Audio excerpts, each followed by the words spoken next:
Halo, assalamualaikum teman-teman. Apa kabar? Kabar baik ya? Baik, di cerita ini, dua besti berkemah ke gunung dan bertemu dengan timun emas yang cantik. Saksikan ceritanya ya, teman-teman. Beberapa saat di perjalanan, akhirnya mereka sampai juga di tempat berkemah. Satu persatu peserta kemah turun dari mobil.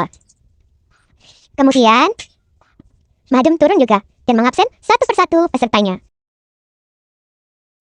Anak-anak yang berkemah begitu menikmati perkemahan. Mereka sangat bergembira dan bersuka cita.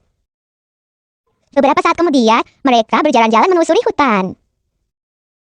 Mereka begitu menikmati suasana hutan yang begitu asri, pemandangan yang indah. Wah gawat teman-teman, dua besti terpisah dan tersesat di hutan. Mereka berusaha mencari jalan pulang. Pada akhirnya mereka semakin tersesat ke dalam hutan. Dan pada akhirnya mereka bertemu dengan timun emas. Timun emas mengajak mereka pulang ke rumah timun emas. Sesampainya di rumah timun emas, ibu timun emas menyambut mereka dengan hangat. Kemudian mereka menceritakan bahwa mereka tersesat di hutan dan tidak tahu jalan pulang. Timun emas mengajak mereka duduk di halaman belakang, dan ibu timun emas menyuguhkan mereka ubi rebus yang nikmat dan enak. Ibu timun emas dan timun emas sangat baik hati. Mereka begitu hangat memperlakukan dua besti.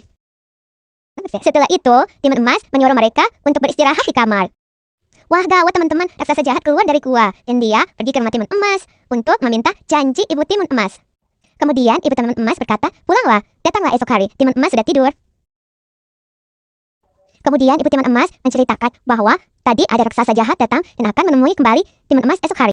Ibu timun emas bercerita sepeninggal ayah timun emas, ia ingin memiliki seorang bayi. Kemudian raksasa jahat datang dan dia mengatakan, keinginanmu akan terkabul, akan tetapi bayi itu untukku. Beberapa bulan kemudian, ibu timun emas akhirnya melahirkan timun emas. Lalu, raksasa jahat itu datang kembali, dia meminta bayi itu. Lalu, ibu timun emas berkata, datanglah lagi 17 tahun berikutnya. Hari ini kamu sudah berusia 17 tahun timun emas, makanya raksasa jahat itu datang kembali untuk menagih janjinya. Keesokan harinya, raksasa jahat itu datang kembali ke rumah timun emas untuk mengambil timun emas.